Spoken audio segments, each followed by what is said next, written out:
नमस्कार पाठकगण। मैं नितेश और आप देख रहे हैं आपका अपना YouTube channel Nitesh sir notes. तो आज से हम लोग शुरू कर रहे हैं, जो परिचर्चा बात होगी वो झारखंड के इतिहास से संबंधित, जो झारखंड का पेपर है उससे संबंधित चर्चाएं अब शुरू हो गई है। तो आज उसका पहला अध्याय, पहला क्लास है, जिसमें हम लोग क्या बात करेंगे तो मुंडा शासन एवं मुंडा मानकी शासन व्यवस्था के बारे में, जो कि इसका प्रमुख अध्याय है, जो पहला चैप्टर है इसका।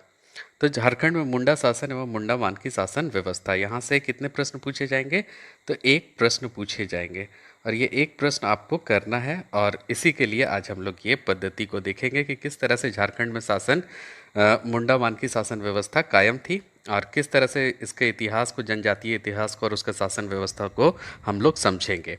तो चलिए शुरू करते हैं आज का वीडियो। झारखंड में जनजातीय ग्राम व्यवस्था के संचालन प्रबंध का संबंध जनजातीय सामाजिक, धार्मिक एवं सांस्कृतिक जीवन के अभिन्न अंग रहे। तो यहाँ पे क्या कहता है कि झारखंड में जनजातीय ग्राम व्यवस्था थी, और ग्राम व्यवस्था के संचालन प्रबंध का संबंध जनजातीय सामाजिक और धार्मिक सांस्कृतिक जीवन से अभिन्न अंग रहा है।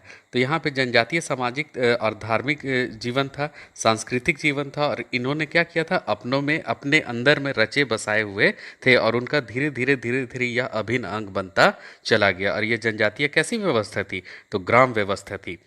तो झारखंड में मुंडाओं का प्रवेश के उपरांत उन्हें भी आजीविका के प्रबंध करने पड़े। तो झारखंड में जब मुंडाओं ने क्या किया था, प्रवेश कर लिया था, तो उसके उपरांत क्या किए, यहाँ पे तो आजीविका का व्यवस्था नहीं था, तो उसके प्रबंध क्या किए, धीरे धीरे करते चले गए और यहाँ पे व्यवस्थित हो गए और यहीं पे बसते रचते चले गए। मुंडा जनजाति अपने पूर्व में आदमगढ़ और हल्दी नगर आदि प्रदेशों से कृषि कार्य से परिचित हो चुके थे।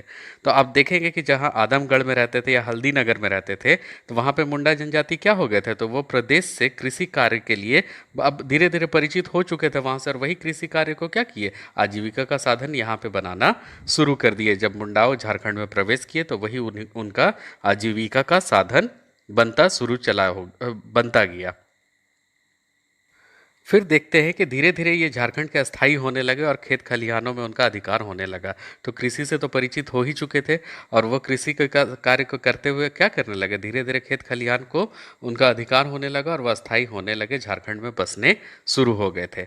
तो उनके द्वारा निर्मित खेत को कहा जाता था खूट कट्टी खेत। तो याद रखिएगा कि उनके द्वारा निर्मित खेत जो थे उसको क्या कहा जाता था, खूट कट्टी खेत। और उनके द्वारा बसाया गांव को क्या कहा जाता था, तो खूट कट्टी गांव कहा जाने लगा था। तो इन खेतों के निर्माणकर्ता खुट कट्टीदार कहे जाता था। तो इनके जो निर्माणकर्ता थे, ये जो खेत था, इसके निर्माणकर्ता को क्या कहा जाने लगा, तो खूट कट्टीदार कहा जाता था। यहाँ पे एक इंपॉर्टेंट है, इसको नोट करके रख लीजिएगा। मुंडा समाज में शासन प्रबंध में खूट का आशय गोत्र का परिवार से होता है। तो खूट का आशय पूछ सकता है प्रश्न में कि किससे होता है, तो गोत्र का परिवार से होता है। ठीक है, तो मुंडा का मतलब ही है, मुंडा शासन में प्रबंध में खूट का मतलब क्या हो जाता है, गोत्र का परिवार से होता है। अंततः इस समय की मुंडाओं को प्रशासनिक ढांचा का आशय खूट कट्टीदार व्यवस्था से थी। तो प्रशासनिक ढांचा का आशय किससे था, तो खूट कट्टीदार व्यवस्था से थी। इसके अंतर्गत प्रत्येक खूट अपने वन और भूमि का स्वामी होता था। तो प्रत्येक खूट क्या होता था, अपने वन का स्वामी होता था और अपने भूमि का स्वामी होता था। तो प्रत्येक खूट अपने वन का स्वामी कहा जाने लगा और भूमि का स्वामी मतलब स्वामी होता था। तो अपने खूट का स्वामी होना और खूट कट्टीदार गांव का निवासी होना एक ही बात नहीं थी। ये नोट करके लिख लीजिएगा कि अगर स्वामी होता था और खूट कट्टीदार का गांव का निवासी होता था तो दोनों एक बात नहीं था। निवासी होना एक अलग बात हो जाती थी और स्वामी होना अलग बात हो जाती थी।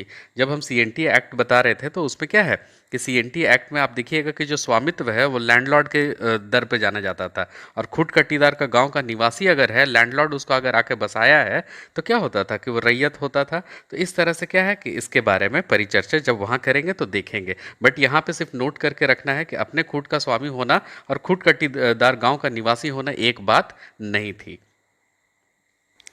फिर देखते हैं कि जब एक गांव में खुद कट्टीदार का रहना कठिन होने लगा तो आसपास के मुंडाओं का अधिवास बनने लगा। तब खुद कट्टीदार का एक जगह रहना बहुत ही कठिन होने लगा। पॉपुलेशन क्या हो गया था, धीरे धीरे बढ़ता चला जा रहा था उन लोगों का। तो वह आसपास मुंडाओं का अधिवास होने लगा, तो अगल बगल के क्षेत्रों में वो क्या करने लगे, जाने लगे और अधिवास करना शुरू कर दिए थे।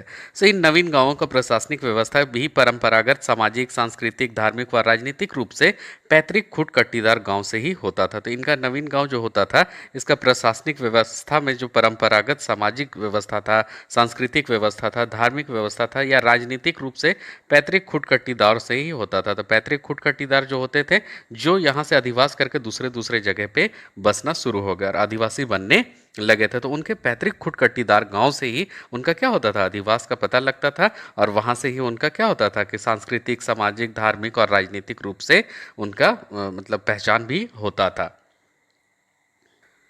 तो कह सकते हैं कि ऐसा अनुमान लगाया जाता था कि मुंडा जनजाति के लोग धीरे धीरे अपने गांव की संख्या बढ़ाने लगे और उनके खुटकट्टीदारों की संख्या में वृद्धि हो गई और खुटकट्टीदार गांव पंचायत का रूप लेने लगे थे। तो सिर्फ अनुमान लगाया जा सकता है, पूर्ण रूप से कहा नहीं जा सकता कि मुंडा जनजाति के लोग धीरे धीरे क्या करने लगे थे, अपने गांव की संख्या बढ़ाने लगे थे। तो देखे थे कि अगल बगल जाकर वो अधिवास करना शुरू कर दिए थे और उनके खुटकट्टीदारों की संख्या में भी क्या हो गई थी, वृद्धि हो गई थी और खुटकट्टीदारों को क्या नाम से जाना जाने लगा था, तो पंचायत का रूप लेने लगे थे और पंचायत का नाम से जाना जाने लगा था।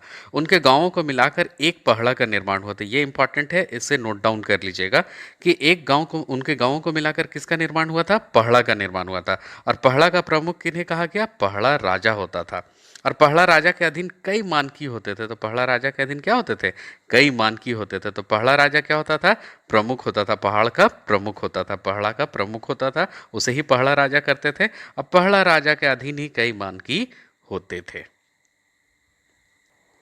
और जो पहला राजा के अधीन कई मानकी होते थे, वही मानकी पट्टी का क्या होता था, स्वामी होता था। तो यही मानकी क्या होता था, पट्टी का स्वामी होता था और इसका प्रमुख मुंडा कहा जाता था। और इसी का प्रमुख जो पट्टी का स्वामी और मानकी होता था, उसी का प्रमुख को क्या कहा जाने लगा था, मुंडा कहा जाता था। मुंडा प्रत्येक गांव का एक प्रकार से प्रधान होता था। तो याद रखिएगा, मुंडा प्रत्येक गांव का क्या होता था, प्रधान होता था। तो इतना समझने के बाद में मुंडाओं की शासन पद्धति को समझना अब आसान हो गया है। तो मुंडाओं की शासन पद्धति को इस प्रकार से समझा जा सकता है। तो प्रत्येक गांव का अपना एक पंचायत होता था, प्रत्येक गांव का क्या होता था, अपना एक पंचायत होता था। इसका प्रधान मुंडा कहलाता था। कई ग्राम पंचायतों को एक गांव को मिलाने से एक प्रशासनिक इकाई बनती थी, जिसे पट्टी कहलाता था। तो बहुत सारे पंचायतों को क्या या गांवों को मिलाकर क्या बनाता था, एक प्रशासनिक इकाई बनाता था और ये प्रशासनिक इकाई बन जाती थी और उसी को ही पट्टी कहते थे। पट्टी का प्रमुख मानकी कहलाता था। पट्टी का प्रमुख कौन कहलाता था, मानकी कहलाता था। तो फिर से एक बार देखते हैं कि कई गांवों को अपना क्या होता था, पंचायत होता था। इसका प्रधान मुंडा कहलाता था। कई ग्राम पंचायतों को गांव को मिलाने से एक प्रशासनिक इकाई बनती थी, जिसे पट्टी कहते थे और पट्टी का प्रमुख क्या होता, कौन कहलाता था, तो मानकी कहलाता था। अब कई पट्टियों को मिलाकर क्या बनाता था, पहाड़ा का निर्माण किया जाता था। कई पट्टियों को मिलाकर पहाड़ा का निर्माण किया जाता था। इसका प्रशासनिक प्रधान पहाड़ा राजा होता था। तो पहाड़ा का निर्माण होता था तो उसका प्रशासनिक प्रधान कौन हो जाता था, पहाड़ा राजा होता था। अब यहाँ पे कुछ बातें ध्यान देना है, जिसमें है मुंडा शासन पद्धति से में पहला में प्रायः एक ही किली का सदस्य होता था। तो एक ही किली का सदस्य मतलब एक ही अनुवंशिक तौर पर क्या होता था, पद्धति में इसके सदस्य होते थे। पहला का भी अपना पंचायत होता था। पहला का भी अपना क्या होता था, पंचायत होता था। यह पहला पंचायत कहलाता था। तो पहला का पंचायत को पहला पंचायत कहते थे। पहला पंचायत देखने के बाद उस पंचायत के पंचायत सहयोगी होते थे, उसके क्या होते थे, पंचायत सहयोगी होते थे, जो पहला राजा के प्रशासनिक कार्यों में मंत्रणा देते थे। मतलब उसको क्या करते थे, जितने भी प्रशासनिक कार्य होते थे उनका देखरेख भी करते थे, उनको सलाह भी देते थे। इस तरह से क्या करते थे, वहां पे काम करते थे। कौन, तो पंचायत सहयोगी लोग। तो ये सहयोगी एक प्रकार से कार्यपालिका के रूप में कार्य करते थे। ये सहयोगी क्या करते थे, कार्यपालिका के रूप में कार्य करते थे। ये सहयोगी अधिकारी इस प्रकार थे। तो चलिए, सहयोगी अधिकारी कौन कौन थे जो कि प्रशासनिक कार्यों में मंत्रणा का काम करते थे, उसको देखते हैं। तो वो सहयोगी अधिकारी इस प्रकार है। पहला कौन है, दीवान। दूसरा ठाकुर। तीसरा पांडे। पांचवा, चौथा कर्ता और पांचवा लाल। ये सभी पहला राजा के आज्ञा का पालन करते थे। जितना भी पांच है ये सभी क्या करते थे, पहला राजा का आज्ञा का पालन करते थे। और सहयोगी अधिकारी जो कार्यपालिका के रूप में कार्य करते थे। तो यही जितने हैं सब क्या है, सहयोगी अधिकारी है। ये पांचों क्या थे, सहयोगी अधिकारी थे जो कार्यपालिका के रूप में कार्य करते थे। और सभी पद वंशानुगत होती थी, मतलब उनका बेटा ही जो होता था वो वंशानुगत क्या करता था, उस पद को ग्रहण करता था। सो ज्येष्ठता का सिद्धांत मानवता प्राप्त कर चुका था, यानी ज्येष्ठता मतलब बड़ा वाला पुत्र। तो ज्येष्ठता पुत्र ही होता था, तो उत्तराधिकारी कौन होता था, ज्येष्ठ पुत्र ही होता था। जो बड़ा वाला पुत्र होता था वही उसका उत्तराधिकारी होता था। किसके किसके, दीवान, ठाकुर, पांडे, कर्ता, लाल, जो चाहे कोई भी जो सहयोगी अधिकारी हो, उनका ज्येष्ठ पुत्र ही क्या करता था, उस पद को ग्रहण करता था।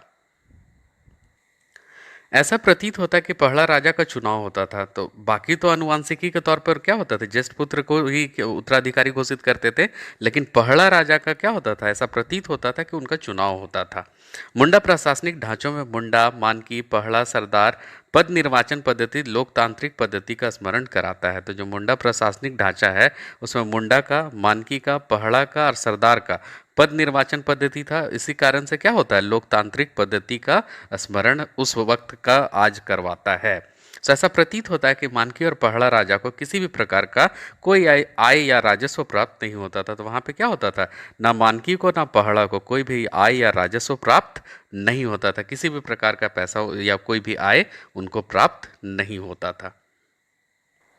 तो जब आय या राजस्व प्राप्त नहीं होगा तो यह व्यवस्था कैसी व्यवस्था हो जाती थी, सहकारी व्यवस्था, यानी कि कोऑपरेटिव सिस्टम, एक दूसरे को कोऑपरेट करके चलना, एक दूसरे का सामंजस्य बिठा के चलना, इसी तरह से रूप से कार्य कार्य करती थी, ये कार्यरत थी। गांव और मानकियों का प्रधान पहला राजा और उनके सहयोगी कार्यपालिका अधिकारी ही मुंडा शासन प्रणाली का आधार माना जा सकता है।